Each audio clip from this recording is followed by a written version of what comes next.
was David Robert Jones.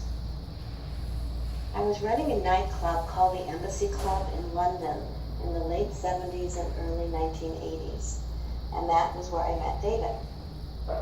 He would come in after seeing a show in the West End. I think he would come in, first of all, from Pete Townsend. I think Tommy was in the West End at that time. And David would come in and they would eat dinner at our restaurant and hang out and they would talk and have a good time. It was my job, I thought, to keep the paparazzi as far away from David and his friends as I possibly could. And I did an okay job of that. David was very magical.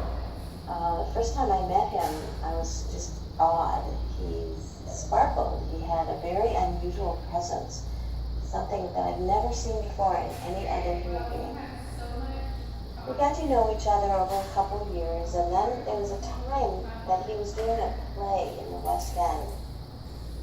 And it was a Bertolt Brecht play, I think maybe it was Thrupp in the Opera, might have been. And he would come in, and at that time, because of what he was doing, he had a beard. Sort of looked very different from his normal look. And he came in, and one night he was sitting at a big dinner party we had. We took up the whole restaurant, and lots of famous people sitting at the table. Besides David, it was Robin Williams was there, because he was leaves. And he asked me if he could come back to my office and we could sit down and talk about it.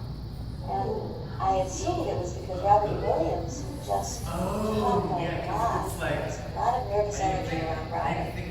And David got a little tired of it. So anyway, we went back into my office and sat down. And the first thing that happened was he saw the book on my desk. And it was, I believe, a novel by Martin Amis. And he looked at me and he said, "Oh, that's so interesting. I'm reading this thing." The owner of the club, Stephen Hayter, was looking for what happened to David. Why wasn't he out in the restaurant? And someone said, "Well, I think Nina took him back to her office." So Stephen came running back, and his office was right next to mine, and there was a connecting door. Well, he was not happy with the idea that I had David not in the public eye, so he threw the connecting door open and smashed David Bowie in the back of the head.